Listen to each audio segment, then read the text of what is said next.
overcast, windy Djuma Game Reserve. It is still the same weather that we had yesterday afternoon, and it's still quite dreary, but we are out and about, and hopefully we'll inject a ray of sunshine into what's going on this morning.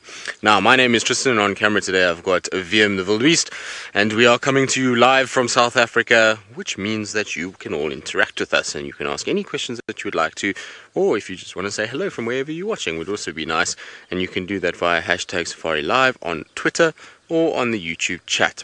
Now, the plan for the morning is this. I think we're going to head down towards Twin Dams area, and the reason why we're going to head down there is because, well, the tracks that I found for a young male leopard yesterday was Hosanna. It was exactly what we thought it would be, and Ali bumped into him last night going south on Weaver's Nest on her way home. So we're going to try and see if maybe he's still lurking around Twin Dams area. Also, the Styx Pride wasn't too far from there. That unknown male lion was also around. So there's a lot of options on that southern boundary, and so that's why we're going to head down that side. Failing all of that, well, I don't know. We'll just take it as it comes. It's going to be a difficult morning in that it's windy, it's cold, it's not very pleasant for game drive or for animals, but we're going to make the best of it and see what we can find, and hopefully there'll be a cat lying somewhere just curled up and taking it easy, and then or even maybe hunting cats, because it's still good weather for hunting. So that's the plan for the morning.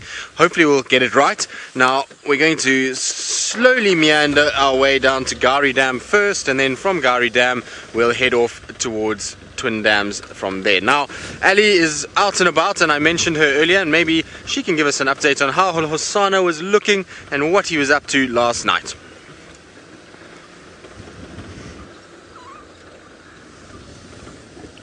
Board. My name is Ali, as Tristan mentioned, and on camera with me today is Ferg, and we are not too sure where we're going to go this morning. I think maybe we're going to go towards the east, see if perhaps we can pick up another female leopard. Now, if you've got any comments or any questions, please send them through using the hashtag Safari Live on Twitter or using the YouTube chat. We did found Hosanna yesterday. I was going to say Botswana. Hosanna yesterday on the way back from Tingana. And he was looking very good. He was looking very good, and I must say that I laughed a lot while trying to find my camera and taking everything out very quickly, because he was coming from Djuma all the way out into Little Gowrie, which is a property that is just south of our boundary, and as we all know, is definitely a leopard black hole. He was looking good, and I laughed a lot, and so did Ferg, because he actually came from the middle of Djuma. We saw his tracks all the way from where Tristan had roughly been tracking him in the morning. So we had to giggle a bit, because he knew Hosanna was there. Hosanna probably knew we were looking for him, but he was just like, no, I'm having the day off. It's Sunday after all. And so he did. So I'm hoping, though, that he realized how excited we were to see him, and that he would have come back all the way up to Twin Dams. There is a possibility of him deciding not to be on Little Gowrie, because that's where the Styx Pride was. Not exactly where he was headed, but roughly the same property. That's where the Styx, and I think it was identified as one of the Matimba males that's in there. So very interesting unfolding events. And I wonder, perhaps even Tingana will be somewhere this morning. Although I'm not too sure how he survived in that particular corner. It was very cold. Now, Byron is out and about as well, and I'm sure he would like to say hello. Good morning. Yeah, great start so far.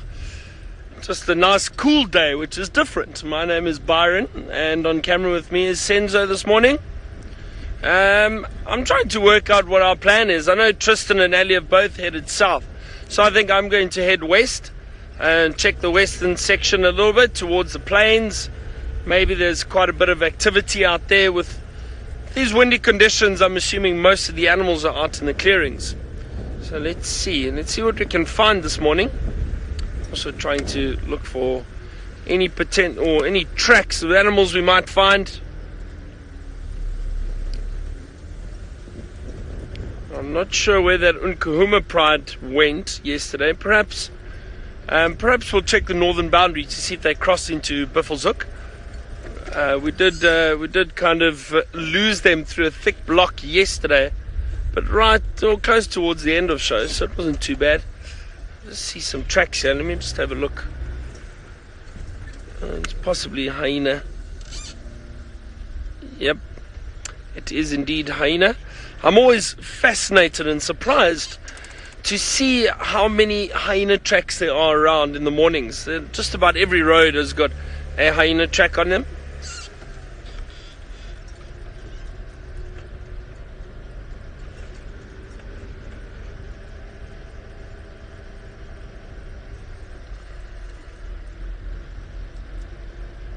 I hope all of you all in the States had a great weekend. It's Sunday evening, I think, where you are now. So and Monday morning for all of us here. Although I suppose every day is the same for us out in the bush.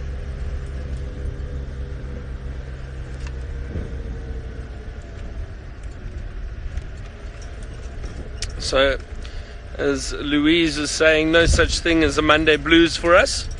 Alright, let's go across to Tristan. I think he's in search of leopards this morning. I know Tristan loves the leopards. Let's go find out what his plan is. Well, you know me too well, Byron. Of course I am. That's pretty much what I do most days, is go looking for leopards in some form, and hopefully we will get lucky today. It's been a drought for VM and I, and so we need to sort that out. VM and I are getting serious withdrawal symptoms. We might even start frothing at the mouth at any stage now if we don't find ourselves a spotted cat today. So that's the plan. Whether or not it works out, we'll see. It's not exactly optimal leopard kind of conditions, but you never know. Maybe something got killed last night and was hoisted and makes our life a little easier in terms of finding our leopard. We'll just have to see how it goes. It's also going to be really difficult to hear alarm calls or anything like that with this wind gusting the way that it is, and I'm surprised it hasn't brought more rain. I thought it would bring a little bit more rain, but it seems that it's just brought more of a cold front than anything else. We got very little rain last night, a few spots here and there, but nothing major, which is a surprise. But I'm really hoping that little Hosanna is around, because it's been a while since we've seen him. I don't think there's been any updates on Hosanna for over a week now, so it was nice that he kind of was around, and I'd love to catch up with him and see what he's been up to. I was just thinking in my mind, while we were talking about it, is with the Muluwanini flowing and Hosanna kind of being in Torchwood, was he catfishing, which is it a catfishing, or was it a catfishing for catfish? It's a lot to contemplate on a Monday morning as to whether it's one or the other. I think it would be, I suppose catfishing could apply to both, can't it? It can be going for catfish or a cat going fishing. Anyway, that's where Hosanna has been. He's been on a fishing holiday. Or did he get catfished? Yes, that is a good question to ask, Louise. Well done. So Louise is back from leave. Welcome back, Louise, and is sharp as ever, which is good news. I believe Louise had a wonderful time with Taylor and various others, members of the crew. David was also down in Joburg, so there's lots of social shenanigans by the sounds of things between Geraldine, Scott, Nikki, Steve. All of our crew was together in Johannesburg by the sounds of things, while some of us were working. It's okay, Louise. I'm glad you had fun. Hopefully you are well rested and not too much socializing took place. Louise says she thought of me every second. I feel like that might be a lie. I feel like there might have been far too much shenanigans going on to be thinking about us poor souls at work. Anyway, right. I wish we could find a couple of birds in this dingy weather. There's owls and nightjars and bronze-winged coursers, and if we were really lucky, Temminck's courser. Now, I haven't seen a Temminck's in a long time, and the bronze-winged coursers this year have been all but non-existent. If you remember this very same period last year, there was a bronze-winged courser on almost every single road. You couldn't drive 10 meters without bumping into a bronze-winged courser, and I think the one night Brent and I counted, between the two of us we had seen 47 of them on our way home on an afternoon safari. So there were lots, and this year absolutely none so far. So I would think with a bit of dingy, gloomy weather that maybe we would have bumped into one of the nocturnal birds early on, maybe something like a Verreaux's eagle owl in one of these dead trees, but so far very little that's out. Right, so Byron, who was slightly tardy this morning and came out the gates late, has certainly started with a bang and has already found the first animal for the morning. Oh dear, Tristan, people are going to think I'm late all the time if you keep saying that. But we have found the first animal, some impala. There's also a wildebeest wandering around here. Where did he go? It just disappeared. A single male wildebeest. And I don't know where he's gone. I think he's hiding to the back there. It doesn't matter. But he's probably hanging around with his impala for safety. There he is. It's just through the back there. It's to the right. And there. There's the male wildebeest. But you can see it's still very windy this morning. I can't believe this weather, how it's changed from a day ago. It's really, really quite chilly and windy. So these animals are staying on the clearings for safety and staying close together.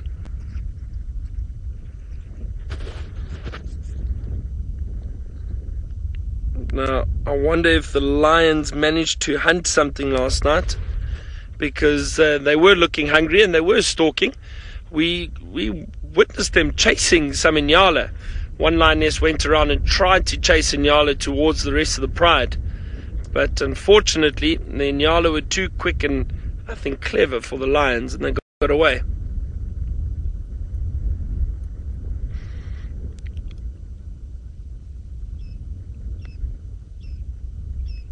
Some cold impala this morning.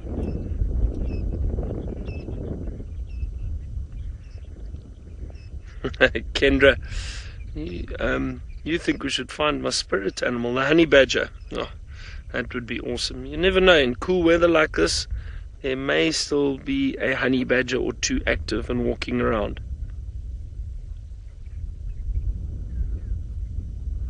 I can hear some grey go-away birds alarm calling behind us. I don't know if it'll be a serious alarm call, but it's always worth checking.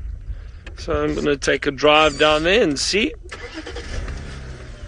Alarm calls came from this angle, so we'll just have a good look. You never know. You never know. Okay, let's head back to Ali. I know, I think she had a brief view of Hasana last night, if I'm not mistaken, on her way back. So, but let's go and see where she is now.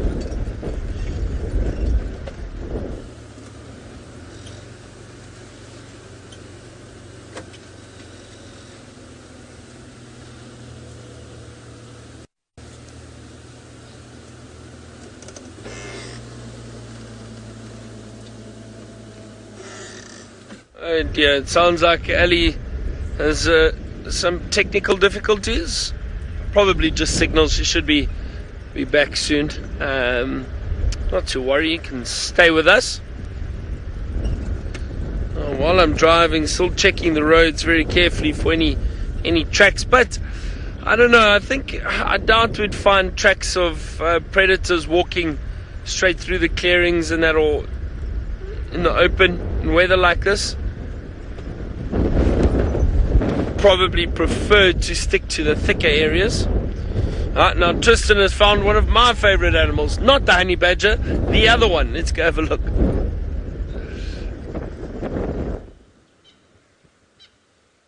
Well, Byron, we have found one of your favourites, and I know you absolutely love spending time with these big bull elephants, and this guy is one of the biggest ones that we've got around at the moment. He's got a serious set of tusks on him, which we can't see right now because obviously he's got his head firmly placed inside of a guarri thicket. But I'm sure he will come out shortly. He just kind of crossed into that area and he reached up with his trunk to the big leadwood above him, and in a motion that looked like somebody picking a cherry from a tree, literally just plucked a whole branch of a leadwood off of the tree and pulled it to the ground.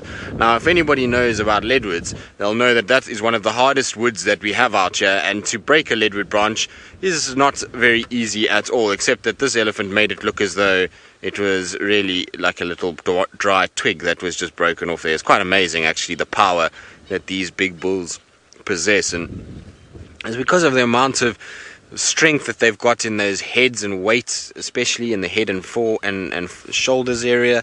You know, it's almost 60% of an elephant's weight is just in its shoulders and head area, so it's got really a lot of weight to carry there, and that can be used for leverage, which helps when breaking big branches like that.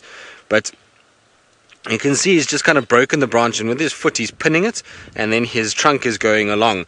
Now I wonder if that particular leadwood maybe has got some pods on it, because generally they're not big leadwood feeders unless the pods are on there. So these little four-winged pods that most of the combretums get, when the leadwood gets those, then you find the ellies go after leadwood branches a lot more, and they'll, like I say, pin it down with their foot, and then they just run their trunk up and try and grab all of those little green pods that you see on a leadwood branch. But you can see those tusks are big and thick and well developed, so this is an older individual. How old he is obviously always a debate, and it's never a 100% accurate, but we guess, judged on size and, you know, tattiness of the ears, the temples, the tusks, and that gives us a rough idea as to where this elephant is. And so I would say that this boy is at least 40, maybe late 30s, early 40s. He doesn't have too badly sunken temples, and there's still room to grow those tusks a little bit, and his body condition is still very, very good. If it was a big bull elephant in his 50s, you'd find his body condition is very, very poor, and then he would have these kind of sunken temples. But I'm going to try and drop down quickly, or is he going to reach up again? It looks like he's going to reach up again. Hold on, let's have a look. Clifford, I would say elephants are probably the strongest animal we have out here, and the reason why I say that is because ellies are just the biggest that we've got, and their weight and their size is what really kind of makes them stand out above everybody else. And so they are by far the strongest, and it's just because of their sheer size. They're upscaled completely from everybody else, and so they can kind of dominate what goes on out here. The thing is, though, sort of pound for pound, measuring strength is quite difficult. It's obviously each animal is, you know, uniquely adapted to what its function is out here, and so it's difficult to measure strength. But caracals are said to be incredibly strong, pound for pound. Honey badgers, as Byron was talking about, Byron Sorrell, apparently pound for pound is one of the stronger animals out here. That's what he tells us anyway. Whether or not that's true, I'm not quite sure, but that's what he says. Now, don't start your nonsense. What are you doing? There goes a whole tree that's just been flattened for no reason whatsoever, maybe just to scratch the tummy. But you can see, look at that, isn't that an impressive individual? He is still a young bull, this, actually. Now that I look at him, he's got a few little sort of notches on his ears, and there is some sort of wearing and temples, but he's still got a way to go. You can see his head hasn't gotten that big just yet, and his trunk is still thickening. And so I would say this bull is probably only actually in his late 30s, which means he's still got a good 15 years at least left in him. And can you imagine what the size of this bull will be in 15 years? He's going to be absolutely massive at that point. But a beautiful, beautiful specimen. And you saw he kind of just turned to face us for a little bit. Now that would have been because of the wind that's gusting. The wind is gusting from us to him, and so he probably smelt us a little, and that's why he was just kind of having a look and making sure we're not a threat to him in any way. But there he goes, just kind of ghosting through the thickets, and you can see it's very difficult to see them when they go behind these bushes, and then as he emerges, his impressiveness is there. Very cool. When you get to spend a bit of time with these big males like this, there's just an aura about them that kind of captures one's imagination as much as any animal out in the world. Bless you, Vildy. Yeah, Vildy's got a little sneeze. I'm not surprised. With this wind that's blowing around, there must be so much dust and pollen floating about that I feel like there's going to be a few... Hold on. Get rid of that hood. There's going to be a few little sneezes and sniffles after this period. I know Ali was also suffering a little bit this morning, as was myself, and so I think a few little bits of hay fever might be coming through over the course of the next couple of days, but we'll be alright. We'll be strong. Right, our Ellie Bull has left us. We're going to carry on. We're going to see what is down at Twin Dams. He's going down into the Mulawati and very dense bush, so we're not going to be able to follow him too well through there. So we'll leave him to himself for now. He gave us a really nice show just walking past, and well, we don't want to disturb him too much if he's happily feeding along in the thickets. Us bouncing around all over the place is only going to make him want to move on and carry on, so we'll rather leave him to get into the nice dense bush in order to get out of this horrible cold wind that is gusting around at the moment. I'm always a fan of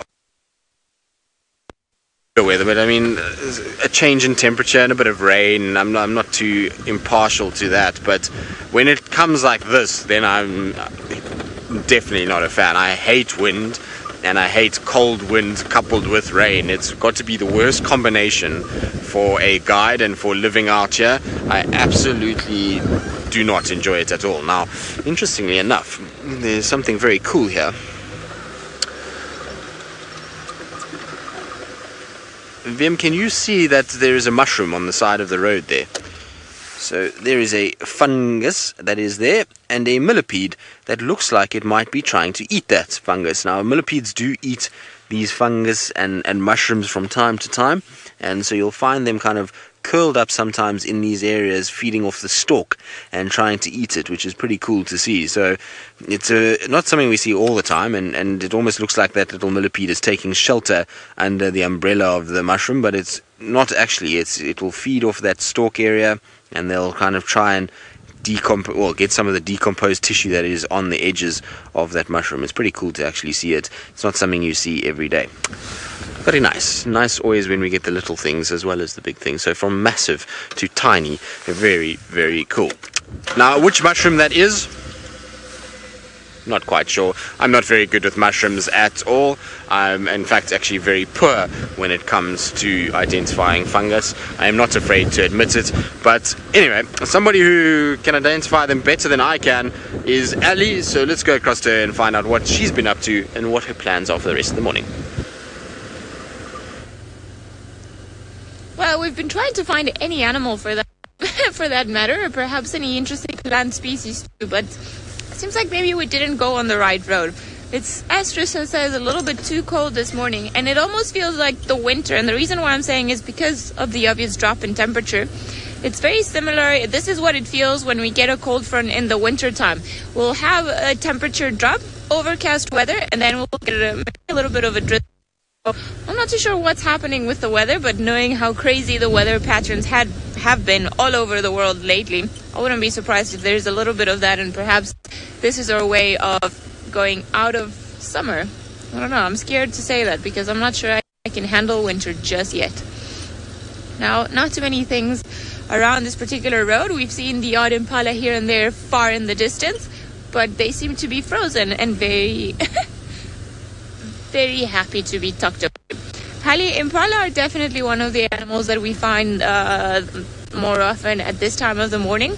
They seem to be some of the ones that start the day early. So, and also because there's so many of them, wherever you drive, there's a good possibility of actually bumping into them. Now, this time of the morning in this type of condition where it's still overcast and windy is also good for the cats. But I would say just in general numbers, impala, hands down. The old wildebeest, zebras, perhaps even warthogs. But that's just only because there's more of them. So it's easier to spot them when they start getting their morning routine and they start grooming and coming into the open to feed or have their breakfast. I think those are the easiest ones. And actually the only ones that we've seen so far have been impala and wildebeest, nothing else. So it just goes to show that impala are the real hard workers out here. They're the ones that get up early on a Monday morning. And we get up early with them, but with a lot of coffee. Never late for safari, says Lou in FC. Well, we can't. Then if we're late, then there's no safari. And all the lodges that I've worked in, being late for safari is a punishable, not a punishable, a punishable offense, a fireable offense. So you've always got to be on time. And if you have trouble waking up in the morning, either you have a buddy system with some of the other rangers where they'll make sure your friends have got to make sure that if you're late, there's a reason for it and that you haven't fallen asleep. But also, you've just got to have like a million alarms just in case. Especially when you head towards your like 4th, 5th, 6th week of the cycle where you might be getting a little bit tired. Then that's normally the way to go. To have many, many alarms. Alright, animals, any of you can come and surprise us now onto the road. Where you guys at? Michelle, it can get very cold in Africa in the winter. What are these tracks? No, hang on, these are just hyena tracks. Sorry, Michelle, I'll get back to your question as soon as I decipher this. But I think it's hyena tracks. Depends which areas you go to. If you're close to a river, then you'll feel like it's a lot colder than what it actually is. But it can go down to probably 0 degrees during the winter time in early morning. I would say 5 is a good average for the morning drives. But the problem is, of course, that when we drive, we do it in open vehicles. So we do it with no roofs, or, well, generally no roofs, no windows, no sides. So the wind chill factor really affects your experience on a game drive in the winter time. And you'll see everyone wearing many more clothes than what you actually brought, and of course, you know, ponchos and water bottles and everything else. And lodges generally make a fortune out of selling gloves and beanies because those are the two things that most people tend to forget when they come in the winter time, because you just assume that it's never cold in Africa, which is the biggest lie in the history of lies. That and that male lions don't hunt. I feel like my life, I had been living a lie until I actually came here and froze during my first winter, and I was like, oh, but it does get very cold in Africa. I would say, yeah, about 0. But then during the day it's lovely because it'll go up to maybe 20, 25, so it's actually very nice, unless you get some of the overcast weathers like this one, and then it's a little bit colder. I would say probably around 15 degrees Celsius the whole day. So it varies. It's actually not that bad compared to other places. I mean, when you think of Canada and central parts of the States and the UK, where there's a huge amount of snow and other things, I'm sure, you know, our winter here must look like absolutely nothing, like it's a joke and a game. But for us, that feels like it's the worst thing ever. Then it's not a game. It's really cold. Now we have found way more impala. We were talking about the animals that start moving out and about, and I think the impala, well, at least they are getting their morning ready. Let me just go through this bump. Ferg. Alright. Just want to inspect if perhaps there's any predator around this impala, but while we stick around here and just find out, let's head to Byron, who's got a termite mound. Oh, good luck, Ali. Now, I'm just jumping off the vehicle quickly because this is quite interesting. I want to see if this termite mound is actually very active. It looks like it. No. Now, usually when it's cold weather like this, I would have thought that these termites had probably closed the mound to keep it warmer. But it looks like they're doing repairs. So they're building, but it is, you can see it's actually very fresh. And they're still busy. Now, I don't want to touch it because this will be very brittle and this will break quite easily. Usually you can feel the warmth coming out of the termite mound, and I can feel a little bit of warmth coming out of there. But yeah, it is active. I can see a few termites quite deep inside. There aren't any actually around the entrance here. But it's strange that it's so open. I would have thought they would have closed it because of the cold weather. But maybe they just help using this wind to circulate air through the mound, possibly getting fresh air down there. Oh, wonderful. But none are right at the entrance. So they probably would have been busy yesterday or last night. Now they've moved down a little bit into the mound because it is a bit colder, perhaps.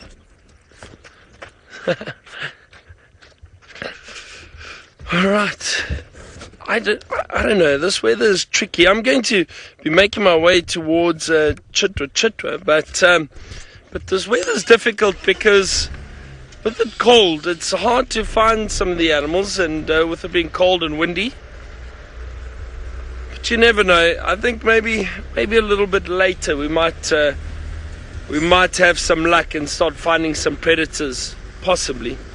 But generally, when it's very windy, most of the animals tend to hide in the thickets or stay close together in the clearing. Some of the antelope, like impala and wildebeest and that.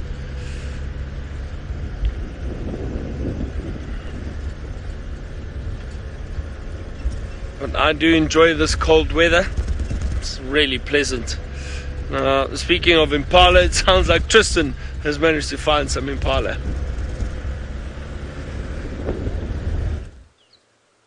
I have indeed. So I've managed to find one male impala that is at Twin Dams, and it's not where Hosana is. That's for sure. I was hoping Hosana would be curled up here, but he isn't at this stage. You never know though. Maybe he's around here somewhere. We'll just have to check.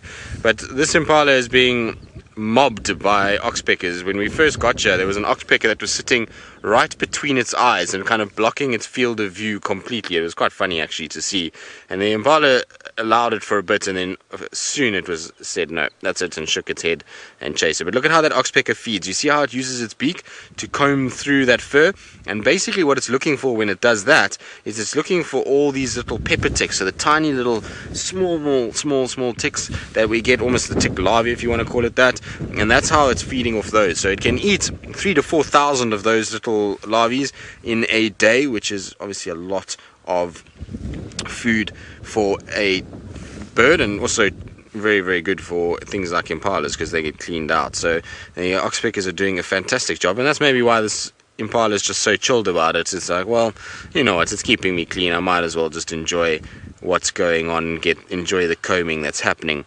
But you see how impalas look quite puffy this morning, and that's all to try and just stay nice and warm. Tony Two Toes, yes, so impala are pretty much the most common species of animal if we talk about animals in the whole of the Kruger. So there's more impalas than there are any of the other animals that we've got in the Kruger National Park. So there's lots and lots and lots of them, and that's okay. It's good animal to have lots of, because of the fact that we've got a number of predators that go around here. Well done, Vildi. Following oxpeckers is not easy, because we've got a number of predators that operate in the Kruger National Park, and there's a high proportion of leopard and lions and these kind of things. Having lots of impalas is vitally important in order to sustain all of those predators, so it's not the worst thing to have. Good. I think our impala is going to have a little graze. He's going to take it easy. I want to just check Gari Main quickly, just see if there's any tracks for Hosana that is maybe lurking around on the boundary. I have a funny feeling he's gone south into Little Gari, but let's go and have a look.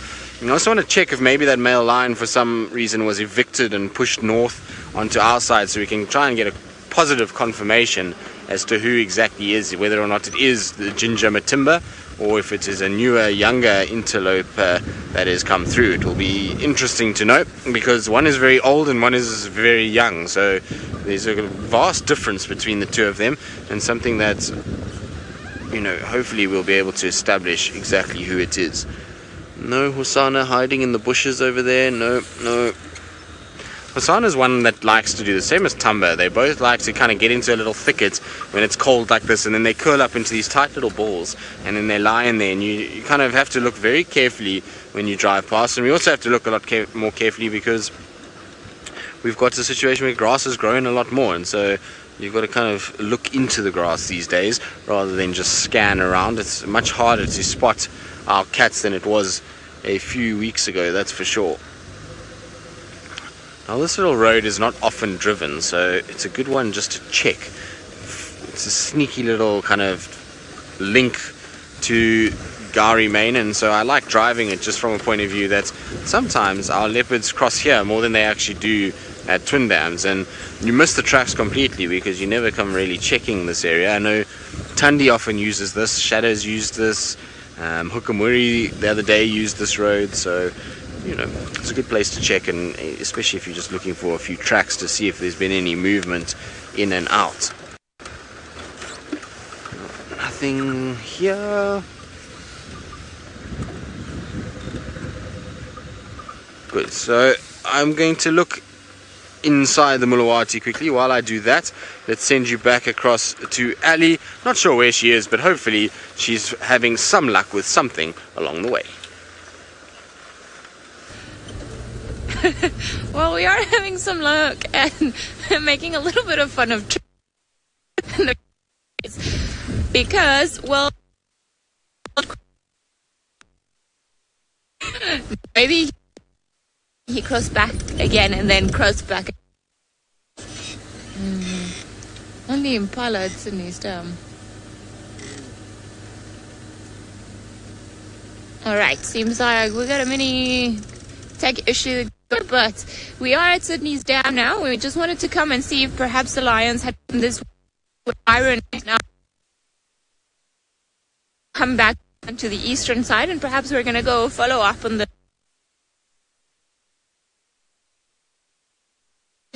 other male yesterday is there.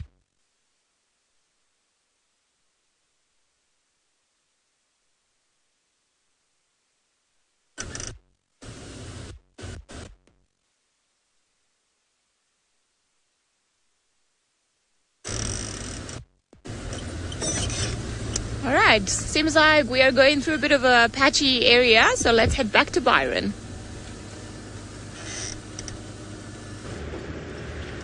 Now I'm trying to head across to Chitwa. I haven't been down there for quite a while, so we'll see. Hopefully we have some luck. I saw a vehicle up ahead. I wonder if that wasn't Tristan that we saw.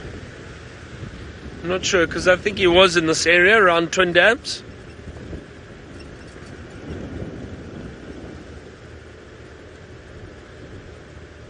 So apparently he was checking the Mulwati, so yep, I think it was Tristan.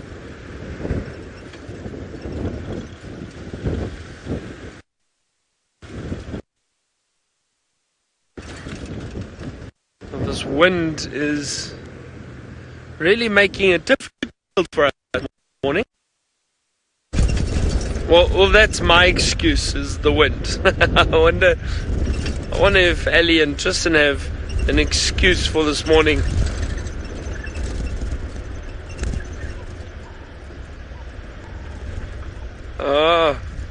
Oh no, Tristan apparently doesn't need excuses. He's found some elephant. Let's go and have a look.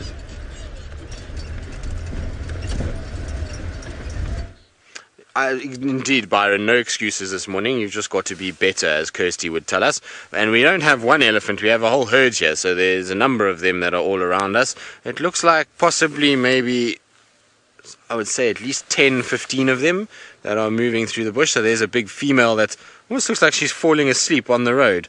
What's wrong, girl? And she's got a lot of streaming from her temporal gland there, which is interesting. I would have thought maybe there's something that's stressing her out.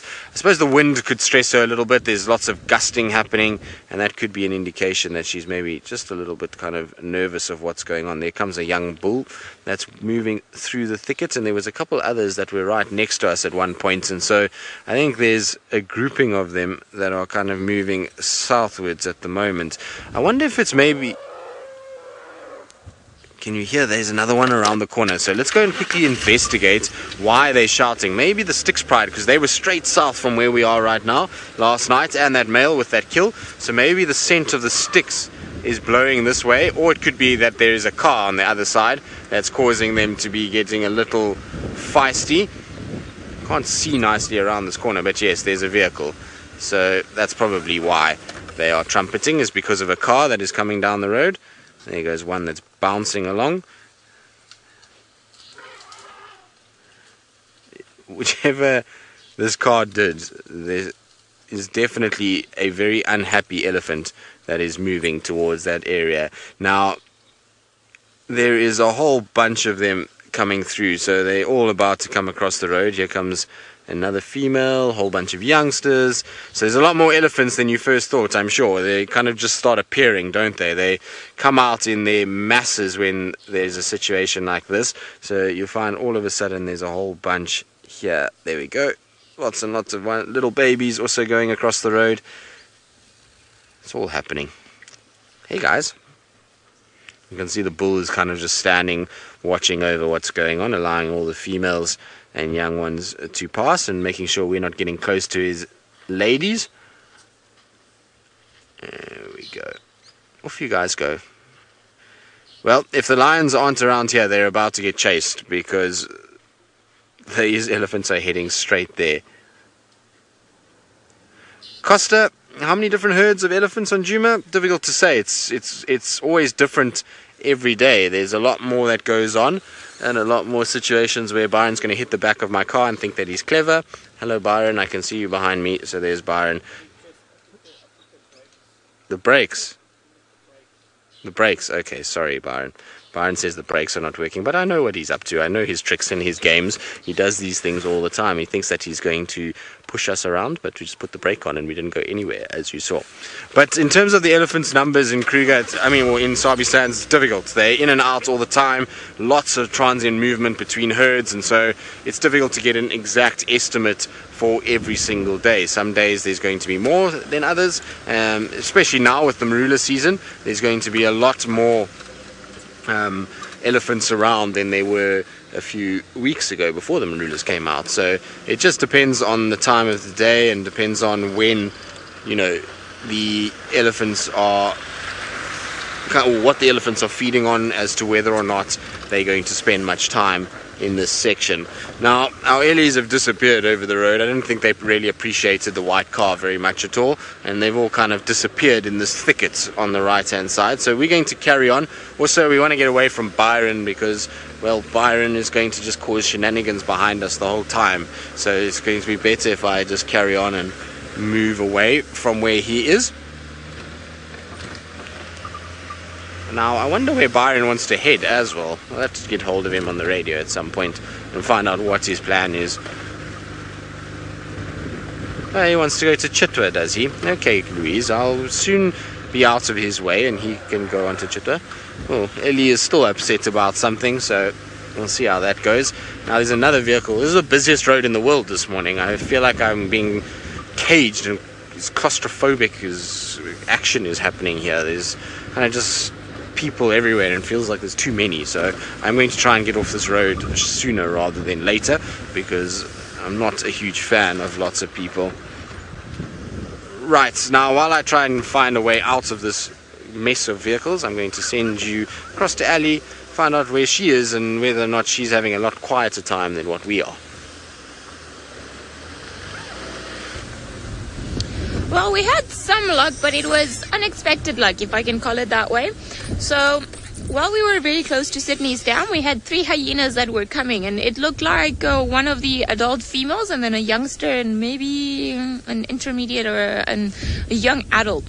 Now, they were moving around and they were sniffing something on the ground, and then they carried on moving and they seemed very excited, tails fluffed up, so I think they could have been on the trail of something. Unfortunately, they crossed onto Buffelshoek and then carried on going north. So I wonder if perhaps they're not following another predator that might have made a kill, because hyenas are very good at listening out, although I'm surprised that if they do manage to hear anything with this loud wind that's going on. But it could have been that they picked up that there's a predator with something that they might want to eat, or perhaps they heard more hyenas. So there's a range of possibilities as to what could have been. So it was quite interesting because it wasn't their general stroll when they walk and, you know, they just go around, start sniffing around. In this case, they were following something. They were onto something. But unfortunately, they crossed into an area where we cannot follow them. So I think we're going to have to wait until the afternoon to just ask one of the Buffelshoek guys to go in there and just let us know if there are any updates down there, if there's anything happening. Now, I'm slowly heading towards the area where the lions were yesterday, but so far we haven't had any luck. We haven't come across any trucks, but I'm hoping our luck will change in the next little while. Also, it's been quite windy, so the trucks won't look as fresh as they might. But here's to hoping that we get them, at least an indication as to where they might have gone.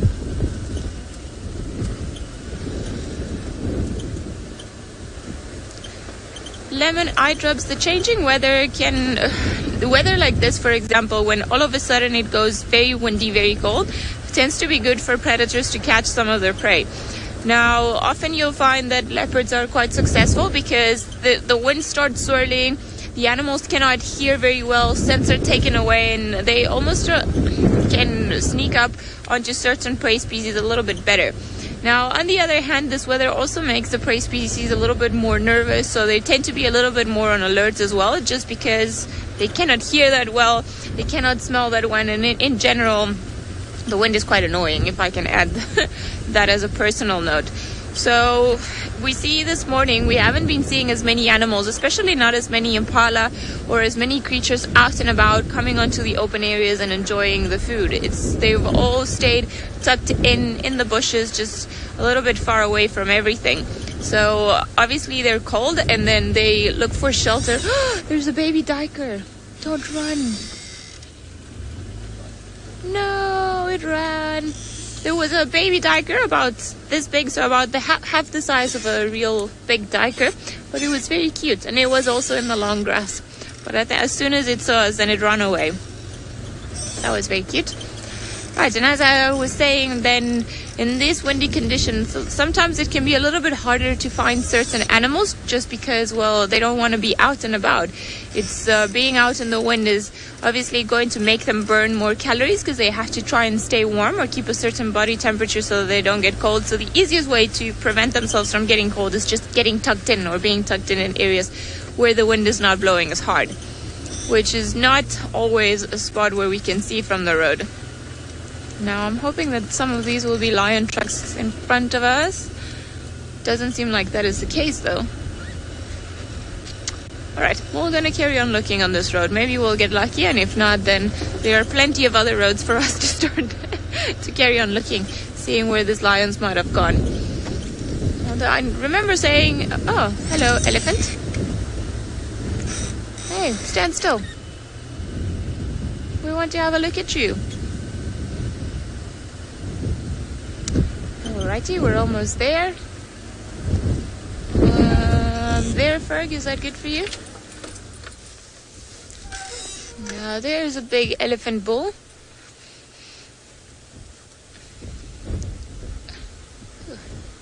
You're also opening and flapping your ears quite a bit. I'm pretty sure that you can't hear all that well. It must be so annoying being able to capture so many scents and so many noises with their heightened senses. I would hate this weather if I were an elephant. Now you see he's doing the typical trunk resting. He's got his trunk lying on his on one of his tusks, which is quite common for elephants to see, or to do, sorry. And it's quite common for us to see elephants doing that. Ah, there's two. That's why you were flapping your ears. I knew there was something funny going on. Likely there was a little bit of intimidation. Shamson, you're wondering at what age do elephants stop growing? Well, I think they tend to grow throughout their lives. But I would say when they're about 20, 25, that's probably when the males reach their biggest size.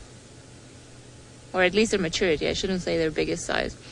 Now, you are squeezing in between the bushes, and I think him opening the ears wasn't because of the wind. It was definitely because he was trying to intimidate this other bull that is also here. But the other bull is hiding in between the bushes, so it's hard to see. I think maybe, what do you think, Ferg, if we move a little bit? I'm going to try and go a little bit forward, see if perhaps we can catch a glimpse of the other one, because they both seem quite big.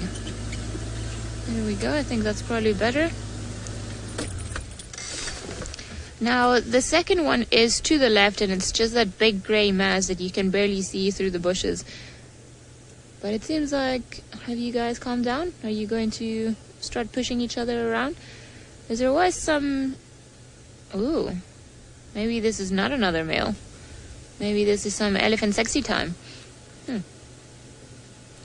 Now, when elephants fight other elephants, in general, the males go head to head, and then they start trying to measure their trunks and intimidate themselves. But when they're trying to mate, and I can't see who this other male is, if it's a, this other elephant, if it's a boy or a girl. Part of their mating rituals is the males will come and they'll start laying their trunks on top of the back of the female until she pretty much accepts their approach and allows them to mate with them. It's a little bit tricky to be able to see what's going on, as I can only see half a tusk every now and again, so I can't really tell. Perhaps these are two males, perhaps it's a male and a female. It's not easy when there are so many trees in between. Alright, seems like Byron has gone all the way to Chitwa Dam, so let's head over and see what's happening around the water this morning. Well, there's actually a lot happening around the water at the moment. There's, in the clearings just above the dam itself, there are herds of impala. Quite a few impala, the odd wildebeest. Hold on, why are these? Oh, leopard! Leopard! Look! These impala just started alarm calling, and we found a leopard.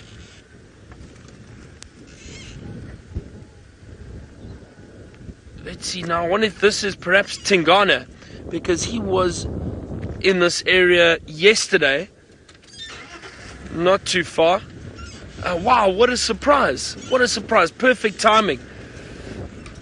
As I was talking about the impala. They helped us find this leopard. Very, very alert. Let's see. Oh, that is awesome. There he goes. What a great surprise.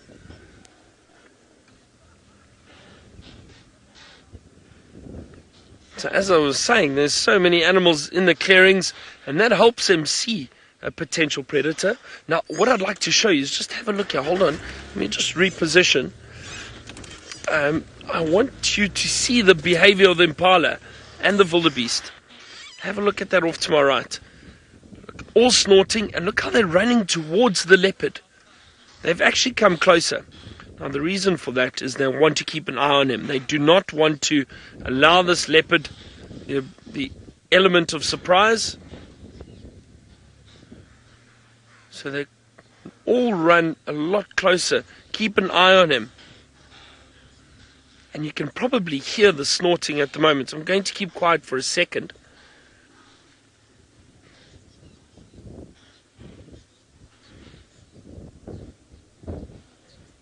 A lot of noise, a lot of noise. Oh, well, look at that. That is fantastic. What a great surprise. And he's going in the right direction. He's going away from the drainage line. So we should have a lovely view. There are some other people around here, which is awesome. So some other guests getting to see him. Now he's moving through.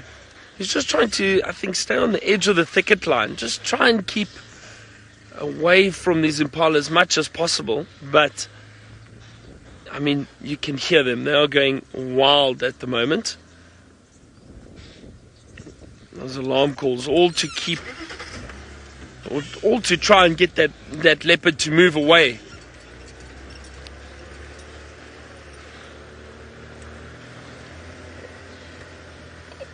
Alright, well, I'm going to try and get another view and follow this leopard for a while. Let's go to Ali, who's got some more Ellies.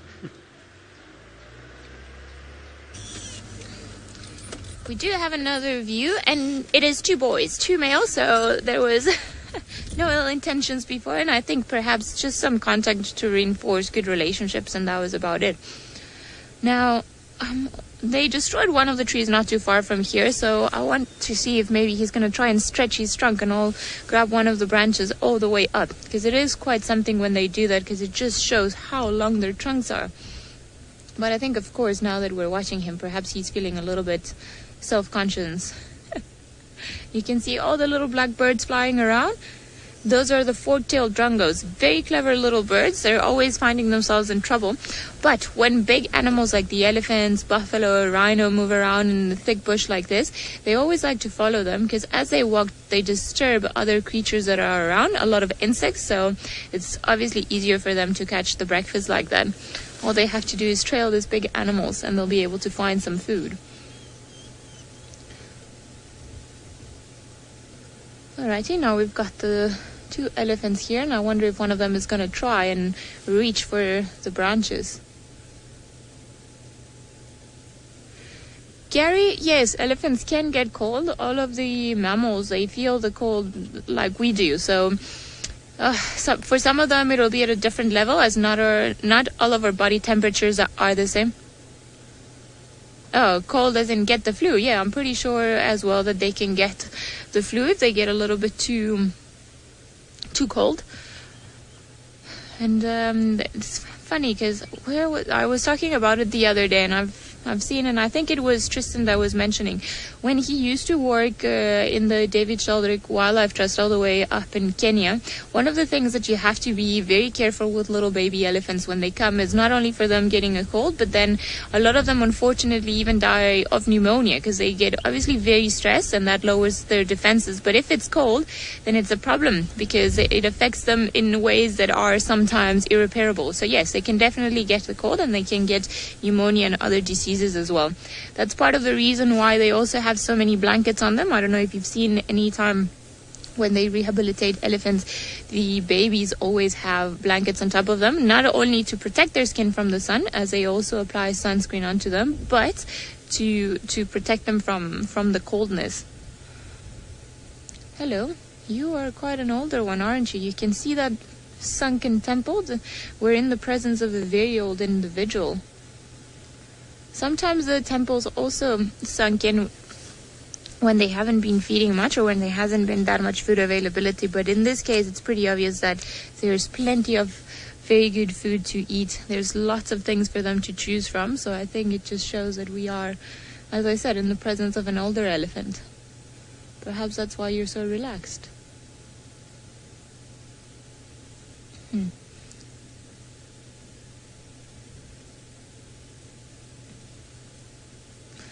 Bobby, bull elephants come into must in their, I would say, in their late 20s, 30s, once they are mature enough and can actually start fighting for the right to mate with the female.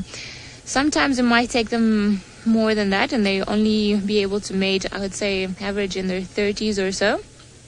Just because obviously there will be other males around and potentially other musk bulls around that will chase them off. Well, I think this elephant is going to go and scratch himself against this tree. Belly scratch.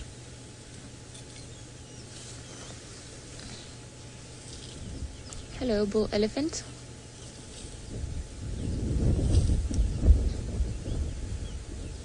Coming very close to the vehicle. Going right behind us, as you can see.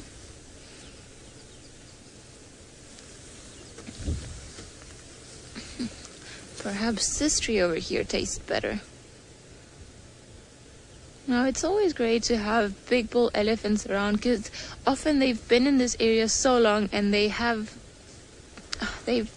been in presence of humans and cars, and they just know that we are not here to make trouble and anything. So unless they're in must and they're going through their own thing, they tend to be very chilled, and they allow us to view them for long periods of time, given that we don't bother them in any way or anything. Now, if there were a bunch of bulls here and a female that's ready to mate, perhaps the situation would be different.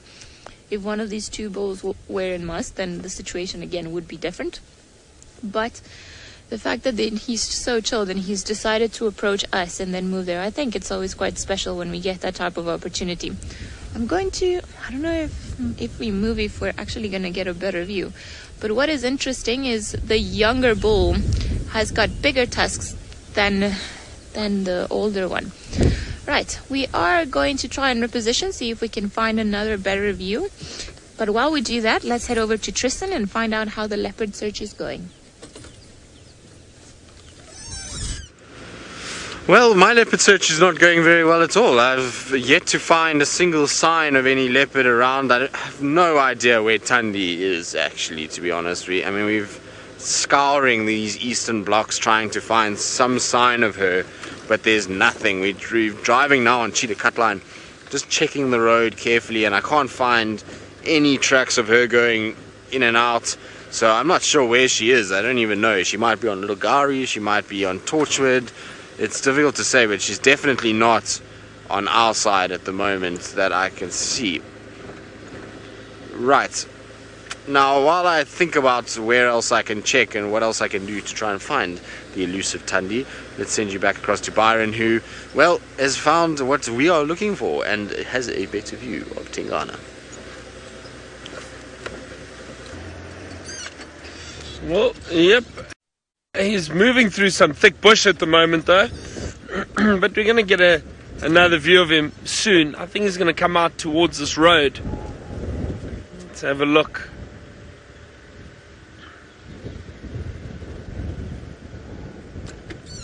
He's turning around. He's heading up and down a little bit. I can just see him. Just stick with us, though. We will get a view of him now very shortly. Let's see if I go down here, maybe.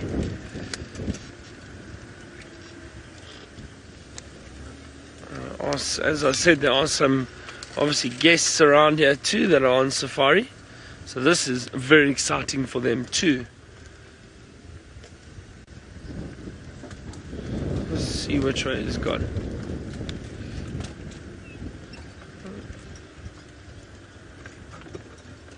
Hold on, we'll get a view of him shortly, I'm sure. Would be wonderful if he decided to come and lie on top of a termite mound. It'd make it a lot easier for us. Where did he go now? You see him, Senzo?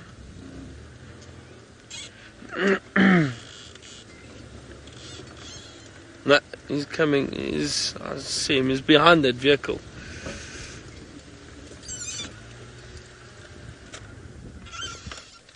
I just caught a glimpse of him. He's walking. He's coming back towards the clearing. I think this leopard's trying to avoid the clearing because of all the other animals that are on it. So he doesn't want to draw even more attention to himself. There's a squirrel that's busy alarm calling currently up in one of those trees. And that also draws more attention to him. So I think he's trying to get away from all of that. Let's just see.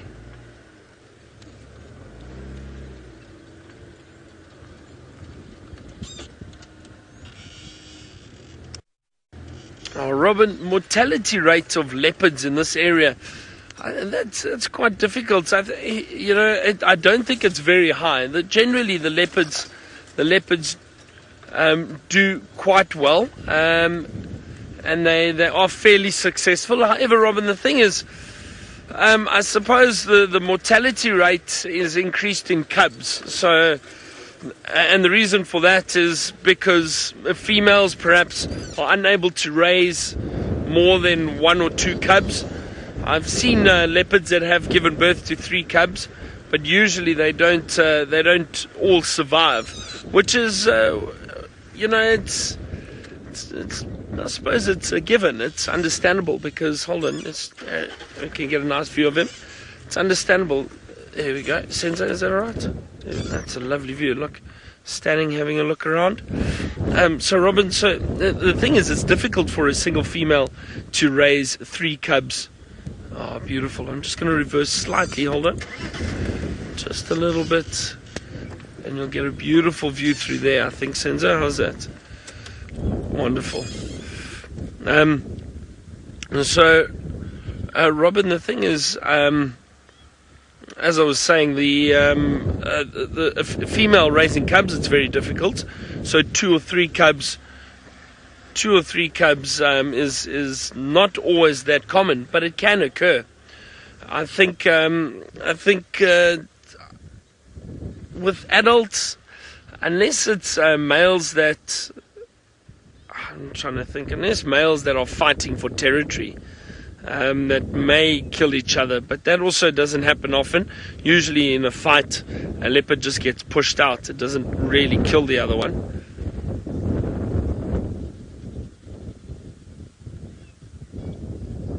A lot of branches in the way. I do apologize, but we'll stick with him for a while, and I'm sure we'll get a nice view.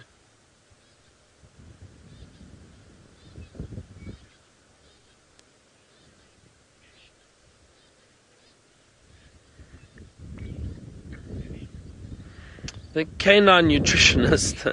The leopards climb trees for a number of reasons. So, for safety, to get out of the way of other predators like lion or hyena. Oh, look at that, beautiful. So that would be one reason. The other reason is to perhaps get a vantage point, to have a look across a clearing and to rest in a tree. From time to time, they do like to rest up in a tree, especially on a hot day. We might have a nice cool breeze. And actually, let me try and move forward slightly here. Just over there, since that might be a bit better. There we go. And so to rest up in trees, and then also the reason that we all know is to get a kill away from predators. So leopards hoist their kills into trees. The reason for that is not many of the other predators can climb very well. Look, the lions can climb trees, but not as well as a leopard can. So if they can get their kill up into a tree, they can save it and finish their kill, and they don't have to lose it to another predator. Oh, an elephant trumpeting behind us. Alright, well, let's see. I'm going to try and change our position here quickly. I'll just let these other vehicles move. Oh, there we go. Hold on. We've got a lovely view of him over here. just off to the side. See, now he's scanning the clearing. Now, this is exactly where the impala were. And he's just scanning. I wonder if he's not looking, is there potential food around? He's a very experienced hunter, this male leopard, a nice old male leopard. And I think he's just scanning, seeing if he can use this wind to his advantage, perhaps, to try and hunt something.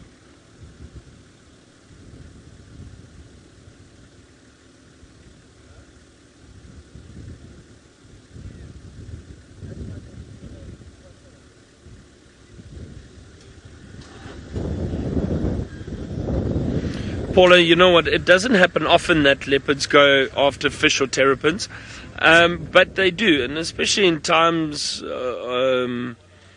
of, I'd say drought perhaps, or when they're maybe not being successful with their hunts. Then occasionally, like those catfish are a bit easier to hunt in dried up mud wallows or dams. I've seen leopards go and grab catfish out of there. Terrapins too, older leopards. I've seen old leopards try and feed on tortoises, which is not easy at all, given the very hard carapace. But terrapins too. We saw those young leopards, was it Karula's cubs, Hosanna and Shungile, when they were kind of not necessarily pushed out, but when they had to fend for themselves, when Karula disappeared, then those young leopards weren't quite, I'd say, experienced in terms of hunting, and they've found little terrapins, and a number of times we found them feeding on terrapins. Not a particularly nice meal, I don't think. Terrapins smell terrible.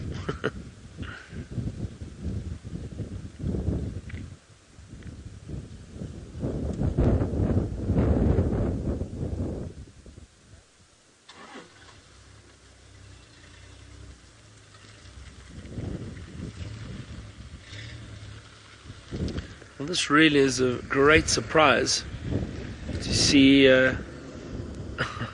Sorry. Dear. Nice surprise to see this leopard moving through. Alright, well, I'm going to see how long we can follow this leopard for. It's moving through some thick bush again, but we'll try to stick with him. Let's go across to Tristan and see if he's had any luck with anything yet. Well, no, Byron, no luck yet. It's still very quiet for us. We're pottering about on the eastern side and just trying to see exactly what's going on. So we've come up to Buffelshoek Dam, which is probably not the friendliest of places for any animal. It looks like waves on the water this morning, so lots and lots of wind in this area, which, excuse me, is causing a lot of ripples. And we've got 3 hippos that are here, which is, I think, the same as what Ali had yesterday. I think Ali had 3 here yesterday. Was it Ali or Byron? I don't know. Somebody had 3 hippos at one point, which is nice to see. The more hippos we get in this area, the better. It's always nice to have a family of hippos at Buffelshoek Dam, and now that it's filled up a little bit, it can accommodate a few more hippos than what we originally had. So maybe some overflow from Chitwa Dam will be coming into this area. There's lots of hippos at Chitwa Dam, so maybe some of the young males might end up this side. There's also the ever-present waterbuck at Buffelshoek Dam. Generally find a lot of waterbuck around any water source like this. Oh, look at these 2 hippos. They're having a little sort of go at each other. You see there's a bit of marking. Oh, it's going to charge. And now? No idea why that female is being as grumpy and aggressive as she is. It looks like a female or a very young male, but no love lost between that hippo and the big male on the left. So interesting to kind of see the way that they go at each other and see how it all works. Now, I believe there's lots of wind noise. I do apologize. It's unfortunately the case with such a big breeze blowing. We getting wind on not only my mic, but on the mic on the camera as well. But she made herself very clear, that hippo, that you are not coming anywhere near me. Oh, is that some sunshine? That would be very welcome. It don't think we're going to get much of it, but it would be really nice to get a bit of sunshine on a day like today. So, Louise is saying, praise be, hallelujah, sunshine. Yes, I would say so, Louise, but I fear that we are not going to get much sunshine. In fact, there's a blanket of clouds everywhere but in that little spot. And so it's going to be a cold, miserable day. It's a good day for hot chocolate and for a movie, I think. And Ali made some evil hot chocolate last night that is going to make everyone in camp look very much like that hippo with folds of skin all over the place, because it's about as decadent as one could ever imagine. It just needs to be heated up. So I think there'll be lots of that going around in this morning's sort of breakfast table. And it is, like I say, a proper hot chocolate that she made. It's almost like a chocolate sauce, actually, rather than hot chocolate. But we'll see how that goes. Now, I think the hippos are probably going to stay in the best place for them, which is actually inside the water, which sounds really odd. But if you've ever been in cold, windy temperatures, if you go into water and you drop in, it's actually sometimes a lot warmer in the water than it is on the surface. And so for these guys, as long as they stay hidden underneath the surface of the water and just kind of poke their heads up every now and then, you'll find it'll be better for them to be in water than it is going to be on land or even exposed. And so they've actually got not the worst place to be, considering. Now there's a heron that is busy fishing there as well, a little grey heron, and some Egyptian geese that are waddling around the heron. They're probably ruining the fishing, and that heron's just like, these pesky Egyptian geese that are ruining my day's angling, I need them to leave. It's got no respect, these Egyptian geese. They're just kind of plodding right through his fishing area. Oh no. I wonder if there'll be a bird war. It's not unheard of that herons go a bit crazy. Now it's going to wade in a bit further. Robin, these waterholes do dry up. This waterhole dried up in 2016. They are naturally fed, and so if you look at this area, there's actually two entrances or two drainage points for this particular dam. It's why this dam fills up much faster than the others. So there's the one inflow over there. That's one of the little drainage lines that comes in, and that's the other one on that side. So two little drainage points that flow into this dam, and it fills up really fast because of that. The other dams in the area, Treehouse, Twin Dams, Gari Dam, they all only have one. Treehouse is a little different because it's actually a natural spring that comes up there. So the chances of Treehouse drying is very, very, very, very slim. But Twin Dams is also fed by natural rainfall, and Gari Dam as well. So all of the dams in this area are natural rainfall. None of them are pumped. The only pumped water source on this entire area is the one that is next to Gari Dam, which is only ever pumped when there is no water in the dam itself. And so there's a little kind of small water point there, and that gets pumped if there's no water in the dam. And if there's no water in that dam, generally it is insanely dry everywhere else, and a lot of the other water is gone, and you have a situation where you don't have too much water kind of in the area anyway. Now, VM has spotted a little grebe that is bobbing about and doing its thing, kind of just paddling away slowly against the current or against the wind, which is not going very far at all. It's not moving very much. I wonder where its friend is. There was two of them at one point at this dam, but it seems like just the one is left. Good. Well, we're going to keep going and see if we can still try and find any sign of Tundi. While we do that, let's send you back across to Byron with, well, Tundi's suitor.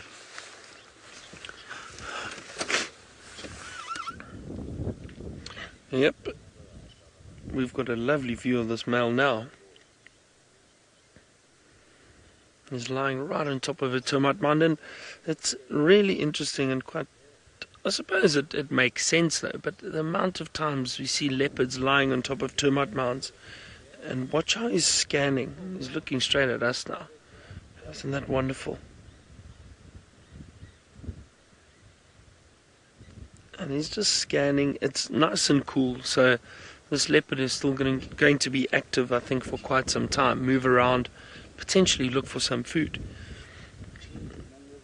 He looked a little hungry.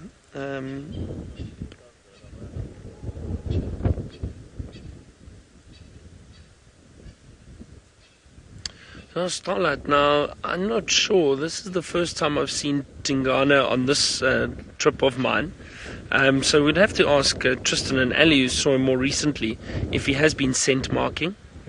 I don't know. Listen to that wind. So I'm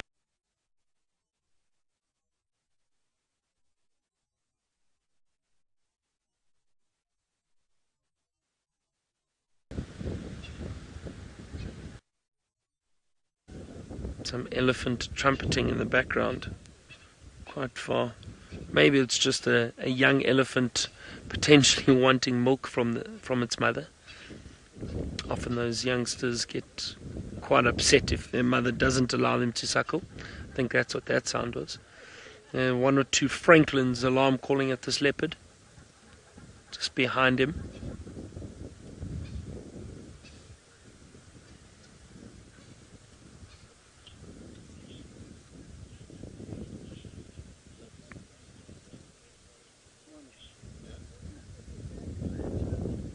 Ashton, you know what? I do think prey species would identify different predators by their scent. I'm sure they recognize the scent of a leopard, or the scent of a lion, or scent of a wild dog, because they are all different. So I'm almost certain they can recognize the smell of a predator. Well, I mean, they definitely recognize the difference in predator. For example, the impala with the leopard, you saw that reaction. They all started alarm calling. They ran towards the leopard and they tried to keep an eye on him because they know they are ambush predators. If they can see him, there's no danger. Now, with wild dog, for example, the impala react completely differently. They maybe give one or two alarm calls and then they just run. They do not stay around and keep an eye on the wild dog because the wild dog run them down. So, obviously, depending on the predator's technique, hunting technique, that depends on how the prey species react, which I find fascinating.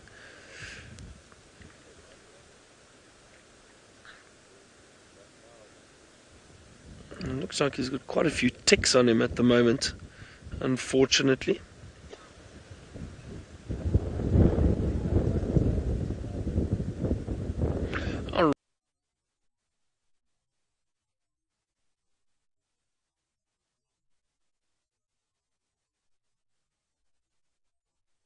Each different leopard from one another. They are all different. They're individuals. They're not, how shall I put it, copy-paste. Each one is unique, which is wonderful and fascinating that all those rosettes are different.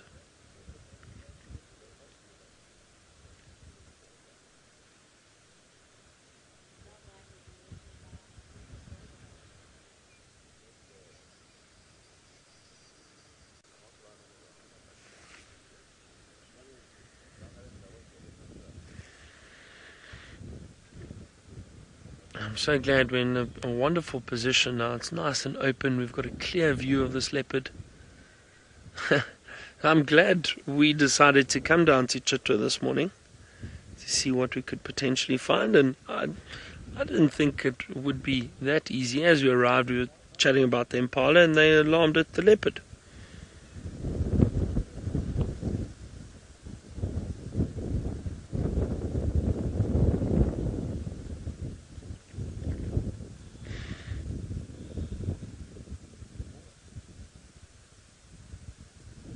It's funny. I get really excited and very, very happy when we find our own predators. So, like finding leopards. The other day in the rain, we found Tundi, which was really exciting. And then to get here now and see the impala alarm called, because you know what, we probably wouldn't have spotted him if they didn't alarm call, because we were myself and Senzo were watching the impala. Luckily they saw him. So that's the thing, you constantly have to be on the lookout for signs in the bush. Animals will help you find what you're looking for. It's just a case of being patient and understanding what to look for.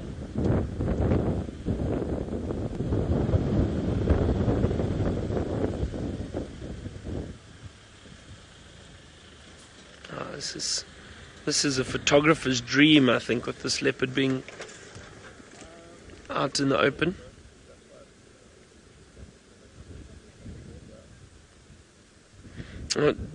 Jewel Joy, the heaviest prey I have seen a leopard pull up into a tree, a buffalo calf, and a young zebra, also a young zebra. Now that both those were pulled up by that Anderson male, that massive leopard.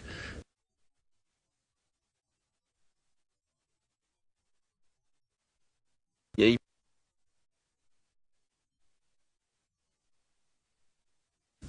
Sorry, not zebra, foal, and giraffe. Yeah, the young giraffe, I think was also fairly big. I mean, that's not a small animal. So.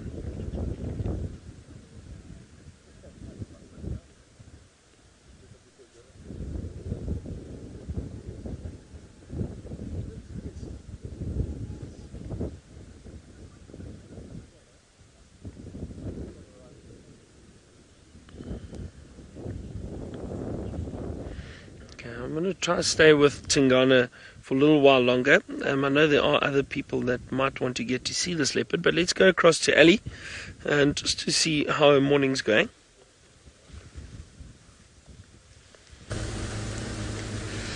Well, it's interesting, and I was trying to piece together the puzzle and putting 2 and 2 together. I don't think the lions have come back from Buffelshoek, and I wonder if perhaps the hyenas weren't drawn to the lions, or if the lions made a kill. It would explain why 3 hyenas were moving in that direction, and we do know the lions cross generally in that area, so it could be a possibility. I don't know why I didn't think of that earlier. But now, as we've carried on driving around, we also had an impala ram cross the road very quickly coming from the drainage line, and then a squirrel alarm calling. So we came to investigate. However, it doesn't seem like the squirrel carried on calling, and we so we've decided we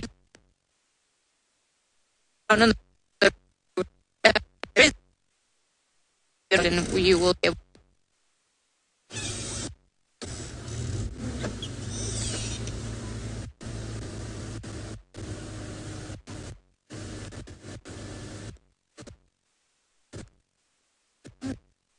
that we are seems like open.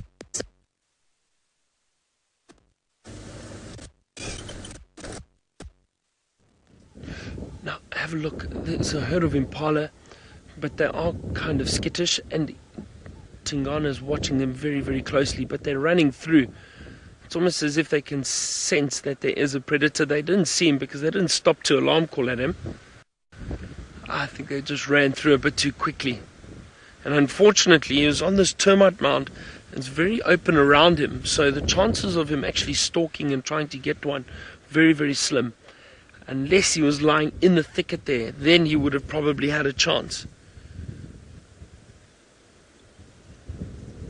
That's unfortunate. That's unfortunate that he didn't get an opportunity there. It was close. It was very close. They were heading this way. But I think with the wind swirling a bit, maybe they picked up on the scent, and they know moving through these thick areas, they want to get to the clearing as quickly as possible, and they ran straight through.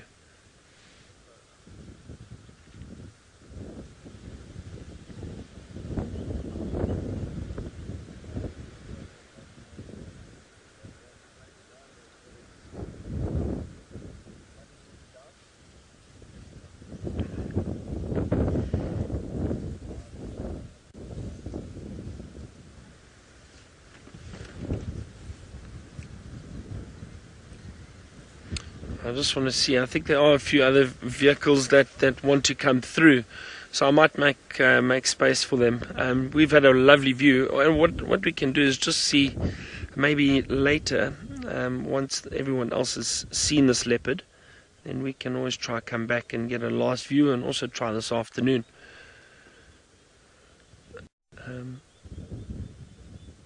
This, as I was saying, this is a photographer's dream. A beautiful image of this leopard on the termite mound. There's a nice dark background with the trees behind him, and we are level with him at the moment, so you get really wonderful images.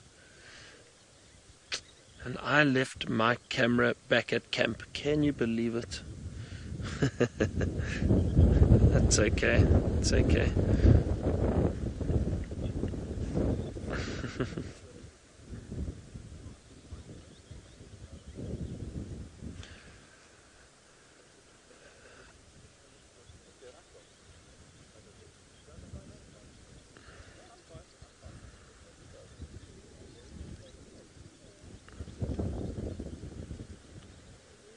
Now, there were also some elephant that made their way down to drink. I think they've moved off already.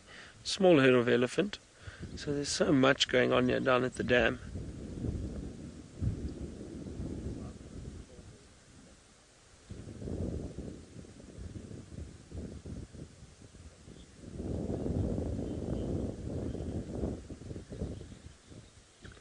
First lady, I think these big male leopards have dewlaps.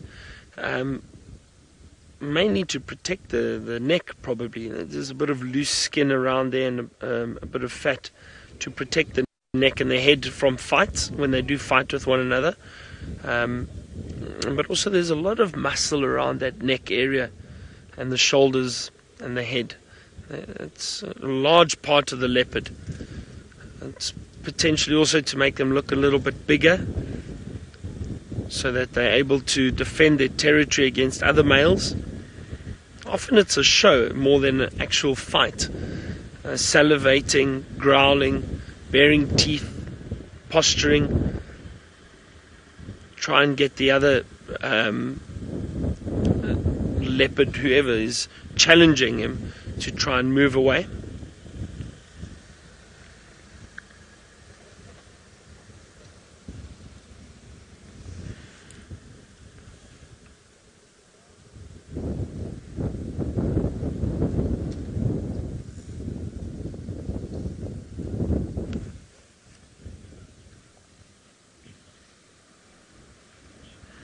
Alright, well, I'm just going to get on the radio quickly and see if anybody else would like to come into the sighting. While I do that, let's quickly go across to Tristan and just see how his chilly morning is going. Well, it's cold, Byron, and very little sign of anything that we're looking for. I feel like I'm flogging a dead horse, so to speak, as the saying goes, where I just can't find any sign of her moving around here. And it's been 4 or 5 days now that I've been checking for her every drive, trying to find something to work with, but there is just nothing. There's no tracks anywhere, so I have no idea where she is at the moment. I just keep trying, hoping that if I keep driving in this area, at some point I'm going to pick up a sign of her being in this section, and or at least moving in the areas that we think she would move in. But so far nothing. So I don't know if she's moved to Torchwood because of Hukamuri and she just is hanging out there and is not moving off that area.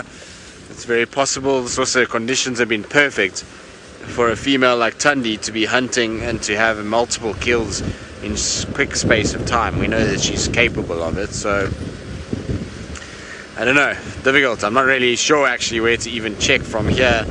I'll try and keep going on Mamba, Batalia, just see if maybe something is popping out on that side, but I don't think so. I mean, we had tracks just now that looked like at first was like a leopard, and then we kind of got out and had a look, and they were old hyena tracks that we were just wishful thinking on, and so there's really no sign or evidence of any leopard activity in this section. In fact, of anything really. It's very quiet out this side. There's not much happening at all.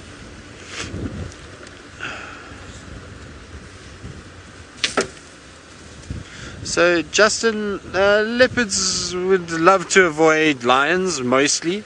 That's probably the animal that they least like to encounter.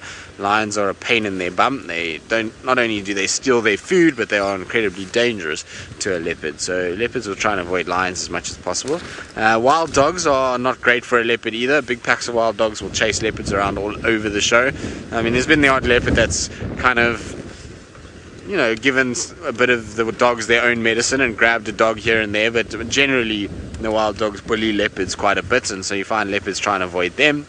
Elephants, leopards don't really avoid them, but obviously give way as soon as an elephant comes their direction. They'll give way to it. But lions and wild dogs, and I suppose hyenas to a degree, but hyenas are part of their life. Unfortunately, they tend to get hounded by them regularly, so more, I would say, lion and wild dogs are animals that leopards will try and avoid as best as possible and try and stay away from as much as they can. Unless, of course, you're in Mvula, in which case you just run in and chase all the wild dogs and grab the carcass and go up a tree. It can happen too. Sometimes male leopards are another story. They kind of put their foot down and they'll chase wild dogs back, and like I say, even every now and then grab a wild dog and kind of run off with it. So it's interesting to kind of see how it goes. Come on, leopards, you got to show up for us. It's been putting in lots of hours in this area, so it would be really nice just to get some kind of even encouragement of a track. You don't necessarily have to find her right now, but just to know that she's around, and of the cub as well, would be good.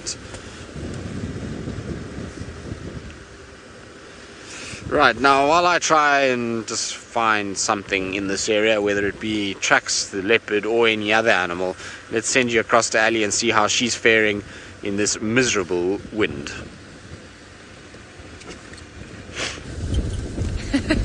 Well, we haven't had that much luck yet. So whatever it is that was calling earlier on, that squirrel decided to go quiet, so there is no indication as to if there's actually anything. But we've decided to go now towards the central parts of Djuma, towards the Molowati. See, perhaps good old Tandy is somewhere around here.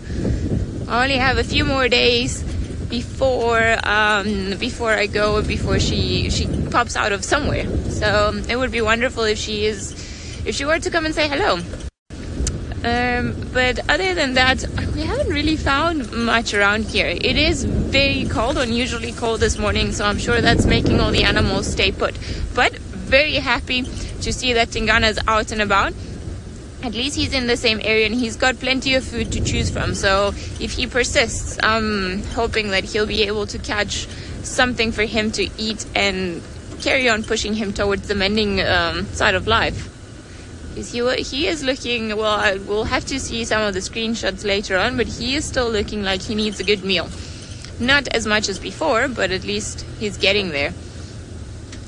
Now, try to look on all these trees. Not even too many birds are flying around, and we've seen some that attempt to fly against the wind, and it's quite funny because it almost looks like a cartoon where the wind just takes them and you can just see their wings furiously trying to get ahead into wherever they want to go, and then they get tired of it and just land on the closest branch and be like, oh, okay, let's try this again.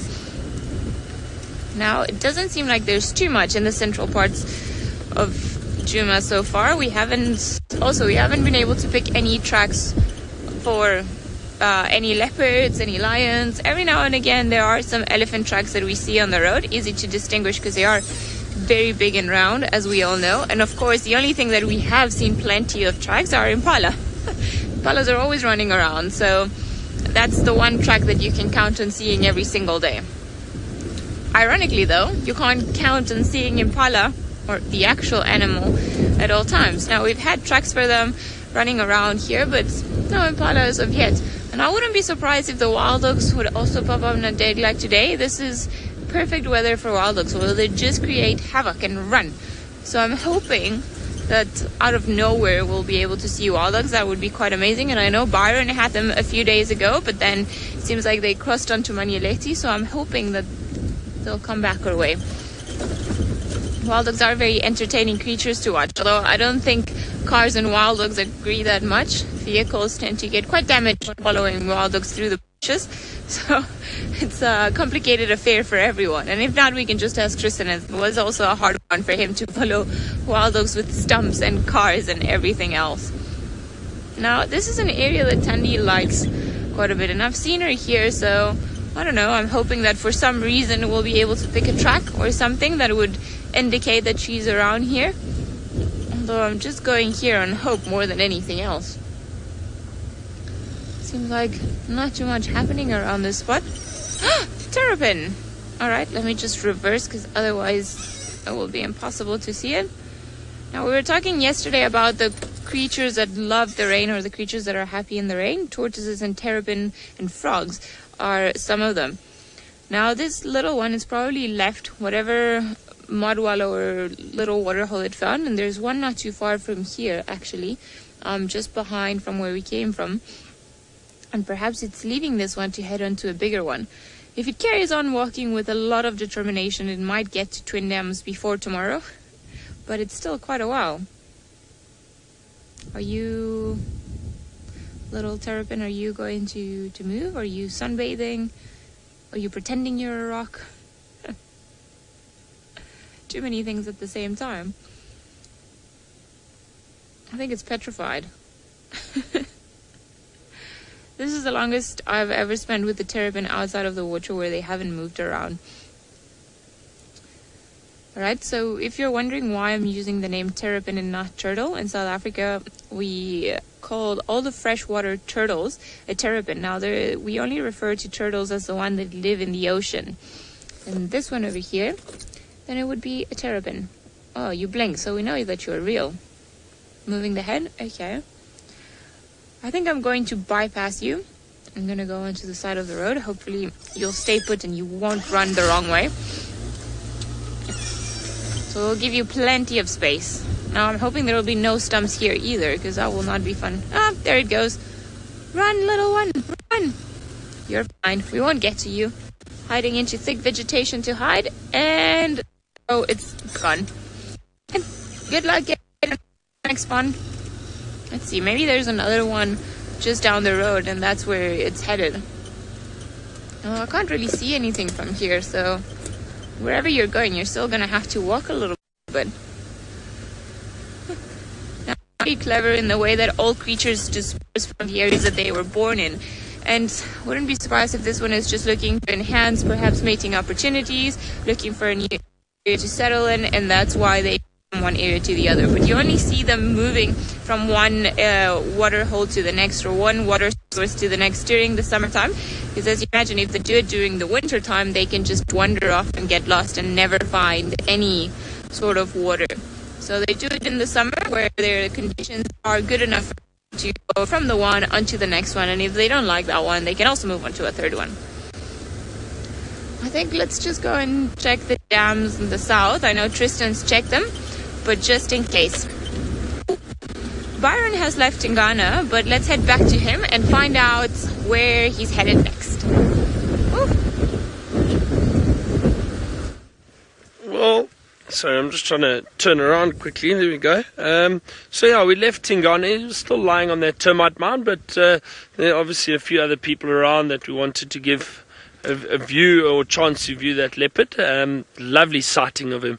Walking through that thick area and then lying on the termite mound for us. Pity he missed the impala.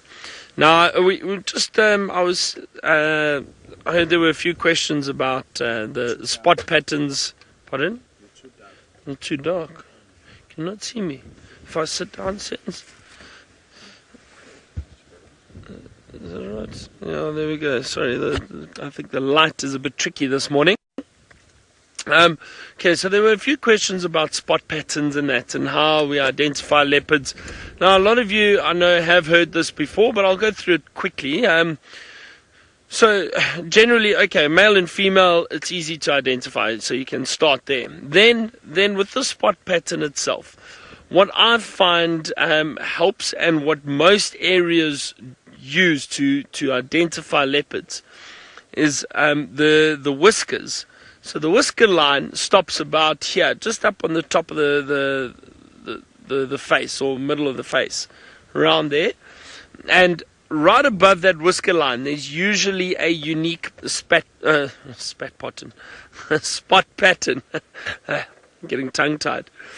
So this spot pattern above here is very unique. Every leopard has a different spot pattern. Now, it's tiny little dots. Those little dots could be situated at various areas around that whisker line.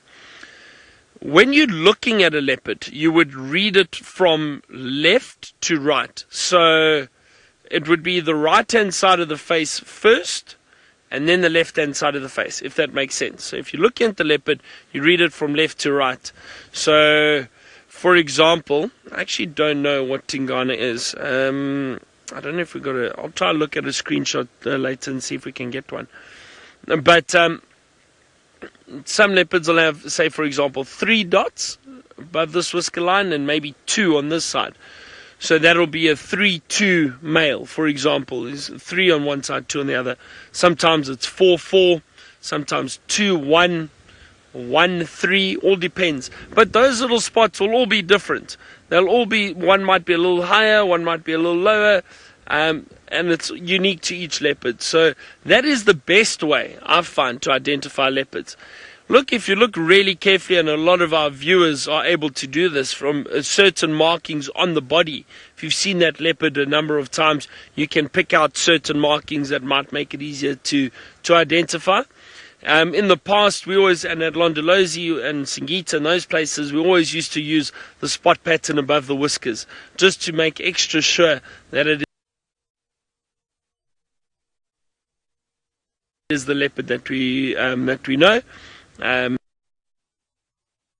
Close look, or get a photo of the face and see. So we've got and circles the spot pattern clearly so you can see it, and usually 2 or 3 photos of the face so you can see the face clearly, and it helps to identify that leopard.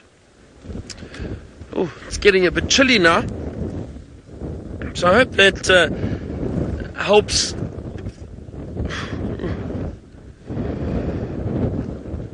Oh, sorry, Lou, I lost you there. Sorry, Lou was asking about something, I think.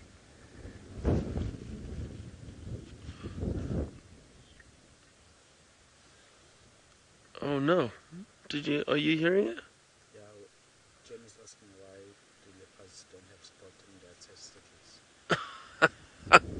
testicles. Sorry, I didn't hear.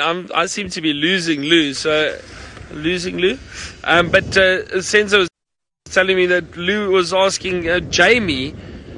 Jamie had a question about the spots and why don't leopards have spots on their testicles.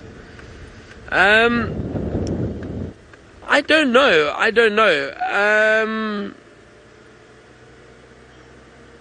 No, I wonder. So with animals, I suppose maybe it's got something to do with the testicles standing out and being more visible, possibly for females or for other leopards. Might be a sign of dominance. I don't know. I don't know why they don't have rosettes on the testicles. Maybe they don't want them camouflaged. I don't know. We can ask Tristan. Maybe he knows. I think Tristan might know. But I'm not sure. I don't know if there's a reason for it, Jamie.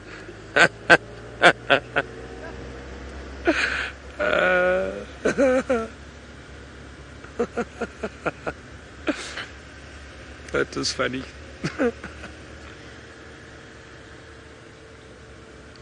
I'm just scanning the airstrip a little bit.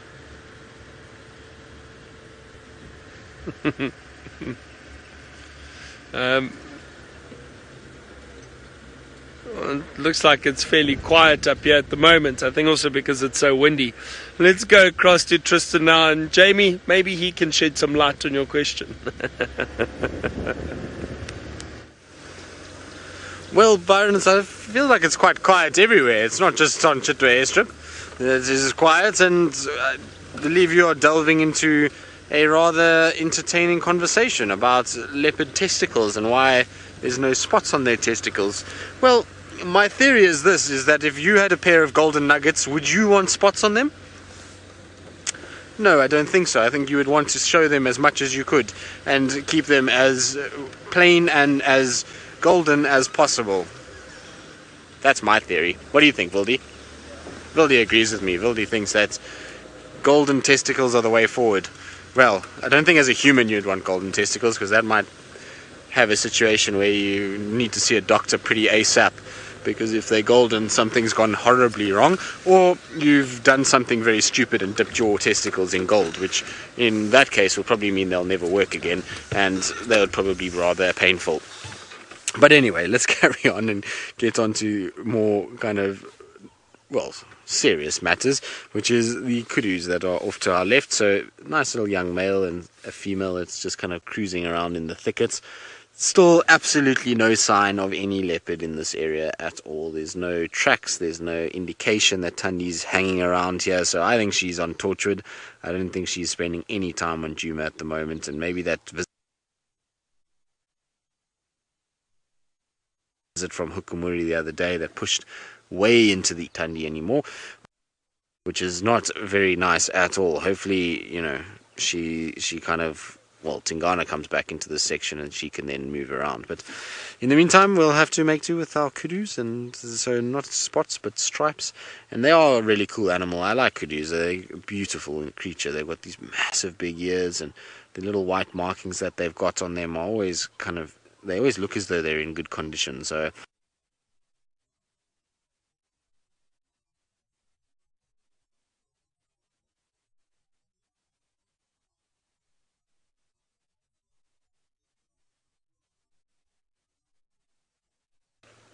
it's not just them that are suffering from it, but you can see his little beard is growing, so he's kind of going into adulthood now. His little beard is starting, his horns are coming up, so soon he's going to be a massive, impressive individual, but it'll take a bit of time. And there's the resident oxpeckers that like to sit on the backs of most of these animals.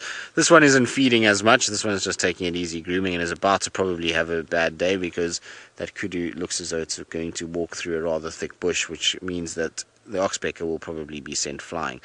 But there are those little vertical white stripes that you see on kudu, and the fluffy coat that is standing up, just trying to keep them nice and warm in this cooler weather.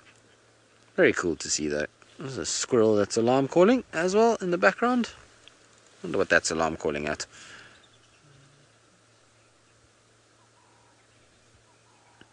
So Emma, you're asking about Djuma. What is Djuma if we're in the Sabi Sands? Well, here we go. This is how it works. Emma, is basically, we are in the northeastern corner of South Africa in an area called the Greater Kruger National Park. Now, the Greater Kruger National Park comprises of the National Park, the Kruger National Park, and a series of privately owned game reserves that are on the fringes that form a massive area together.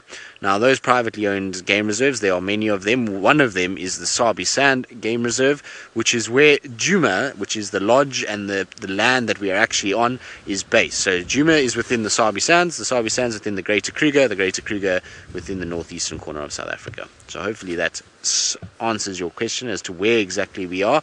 But Djuma is basically the section that we're on, and the area that we have, and where the lodges that for this section are based. They're named Djuma. So hopefully that helps you.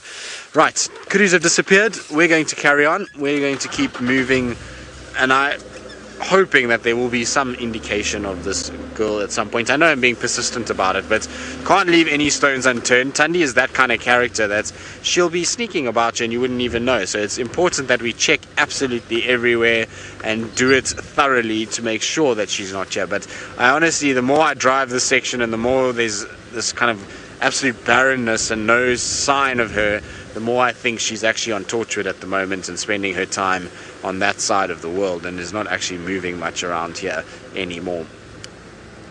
Right, let's keep going, see if there's anything. While we do that, send you back across to Ali, who I think is having a very similar morning to what we are, in that there's not really much around on her side, but maybe she can also weigh in on the leopard testicle debate.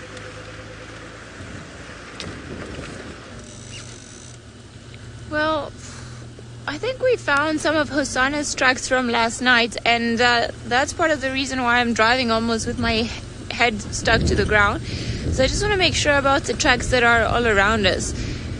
The wind doesn't necessarily help us all that much because it blows them away and they look less crisp than what they could be. So it confuses us in terms of an indication as to how long ago a certain individual could have walked in a particular area. However, I think most of the tracks that I'm looking at are hyena tracks, and it would make sense for a lot of hyena tracks to be around this area because that would probably be their way onto where the sticks were with the kill yesterday. So I wouldn't be surprised if they were heading that way. And it doesn't seem like we've had any more leopard tracks around here. So I think perhaps they've carried on going that way. So we're just going to do a bit of a loop around, make sure that we're not missing anything, because the tracks that we had were roughly headed towards Treehouse Dam, so that's why I decided to come around here. But I think we're going to go around Shibamu, then go back down Treehouse Dam, just double check that perhaps it was Hosanna indeed and not another leopard. And leopards can be quite sneaky creatures, as we all well know. And I got so excited when I saw Hosanna yesterday, but at the same time so depressed, like, no, turn around, go back.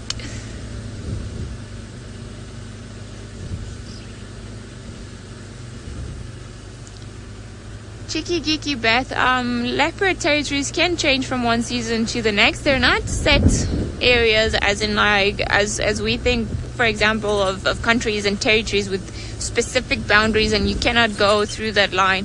They're constantly changing. They're very dynamic, and sometimes you'll see, because of opportunity, maybe they'll start pushing a little bit onto a specific area, and then they receive some pressure, and then they go and move somewhere else where there's less pressure. Now, in the winter and in the summertime, those territories might change.